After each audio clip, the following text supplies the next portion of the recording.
Hello, Paul Wilkinson here, back for another video. This one's talking about bichordal playing.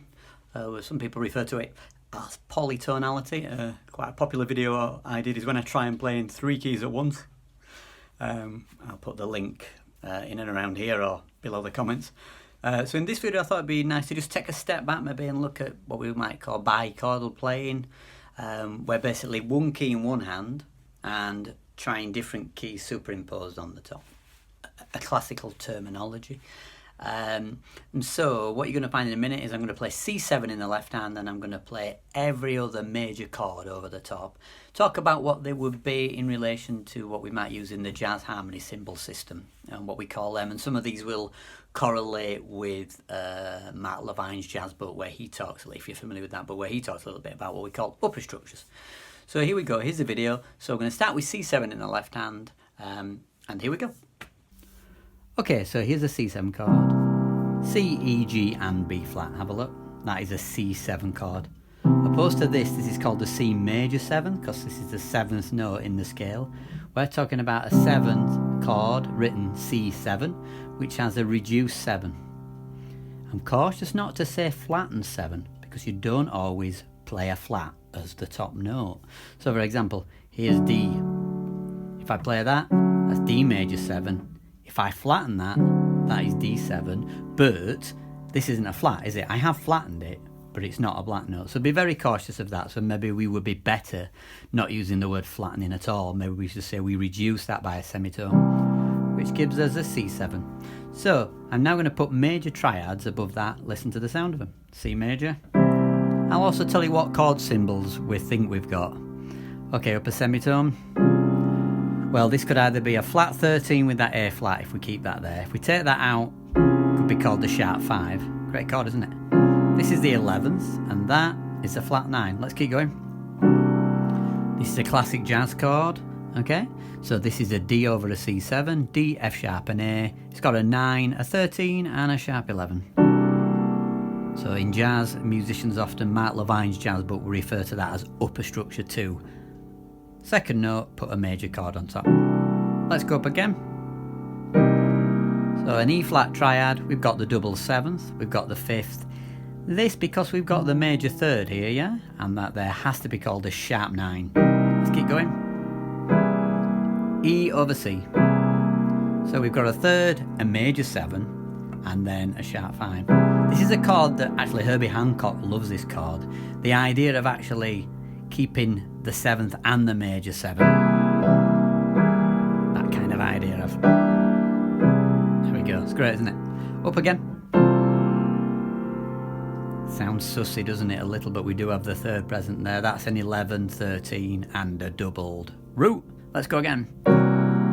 Okay, sharp 4 upper structure in jazz. This is F sharp major over C7. It's worth saying these can all be practiced in inversions. So that is a sharp 11, a flattened 7, and a flat 9. Here we've got that major 7 again, and let's invert that.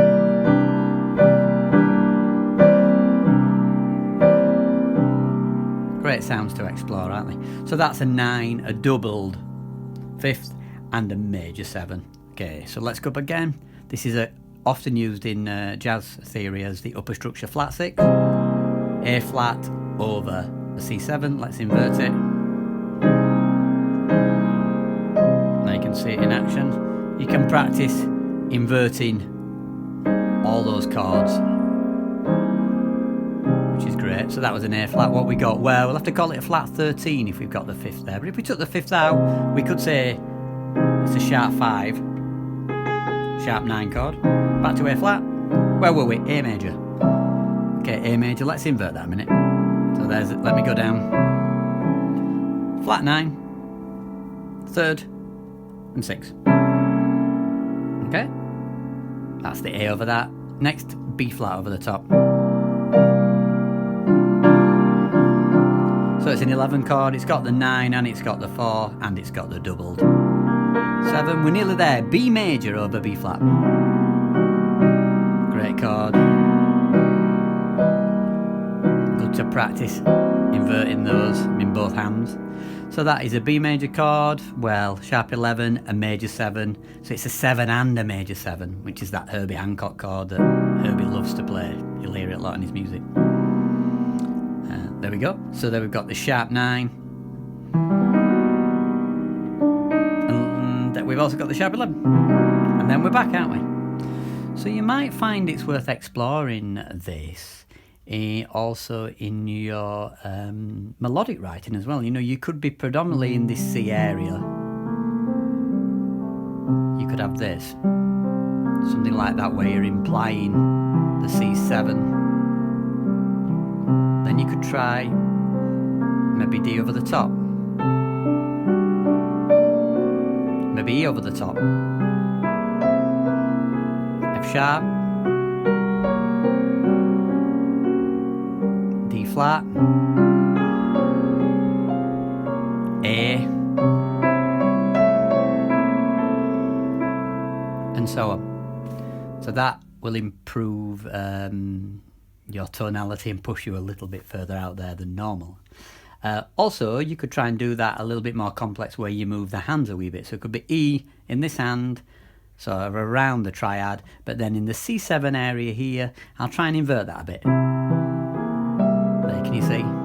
Invert both.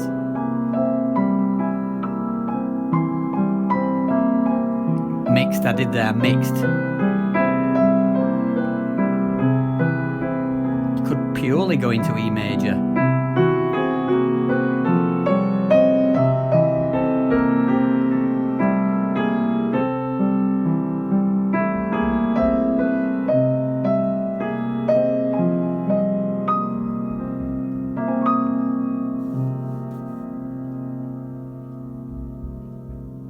Okay, so there you go. There's some different possibilities. Now, towards the end there, we were definitely going into the sound world, if you're not familiar, of things like... so let's think, what would be a good example? People like Prokofiev, Paul Hindemith, Bartók, modern composers, maybe James Macmillan, that classical sound world, and those composers use this kind of polytonality really beautifully. So it's something to explore. As you can see, it does also give you the sort of standard chord symbol system, particularly if you're familiar with jazz. So I will put below this video the video I did called Upper Structures, which kind of might tie in a little bit about what this video has been a little bit about. So anyway, I hope you found this useful. As usual, you know my motto, there is not just one truth, but this is just a way of expanding and changing your perspective on harmony. So it might just unlock something. That's what I'm here for. You know, I'm not a teacher, I'm your thought partner. You know, I just want to put some thoughts out there, and it's lovely to see how many people are getting enjoyment from these videos, and I really love doing them. So, yep, bear that in mind. Get yourself a dominant 7 in your left hand, superimpose some chords over the top, see if you can work out what chord extensions you've actually played. Also think about what sounds you've created. Also try and play different melodies in different keys. As you saw towards the end there, I kind of mixed the two up, which was meant to happen, and also my ears just decided to do that a little bit. So explore that, and thanks for watching. Subscribe for more videos. Bye for now.